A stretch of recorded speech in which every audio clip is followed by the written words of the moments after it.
Levez le voile sur les mystères de l'invisible et du mieux-être et chaque lundi à 9h10, retrouvez l'émission qui prend soin de vous.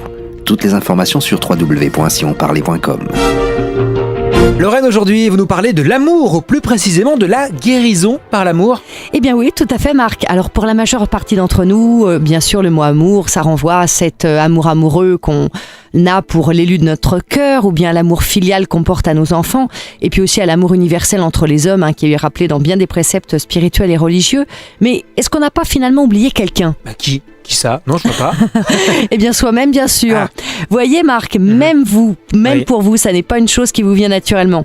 Et pourtant, est-ce que nous ne sommes pas les premiers à avoir besoin d'amour ? Est-ce qu'il ne serait pas plus logique, finalement, de commencer à se donner à soi cette belle énergie de guérison avant de la distribuer autour de nous ? Ça fait un peu égoïste ça quand même, non ? Eh bien, je vous répondrai simplement, comme le dit le proverbe, charité bien ordonnée commence par soi-même. Oui. C'est en fait un droit et même un devoir que de prendre soin de nous donner à nous-mêmes de l'amour, et plus encore si nous voulons justement donner de l'amour aux autres. Alors comment ça ? Eh bien, si vous avez tout juste assez d'eau pour vous-même, comment voulez-vous parvenir à étancher la soif de tout un groupe de personnes ? Ou bien, plus clairement, si vous avez déjà des difficultés à vous aimer vous-même, comment en distribuer aux autres à profusion et surtout sans frustration ? C'est certain. Parce que dans ces cas-là, on a tendance à donner, mais à avoir beaucoup d'attentes en retour. On attend inconsciemment que l'autre nous nourrisse comme on le nourrit, et c'est là souvent qu'il y a une énorme frustration, avec parfois un mal-être profond qui peut s'installer, et puis la sensation d'être comme utilisé par les autres. Au final, on se retrouve dans une situation où non seulement on souffre, mais où en plus on en veut à son entourage parce qu'il ne nous renvoie pas tout cet amour donné. Alors est-ce qu'on est tous concernés par ça ? Eh bien, nous avons tous nos blessures affectives. Alors, elles peuvent être dues à des événements de notre enfance ou bien durant notre vie d'adulte. La plupart du temps, on s'en accommode tant bien que mal et puis, vous savez, on continue notre chemin en faisant comme si.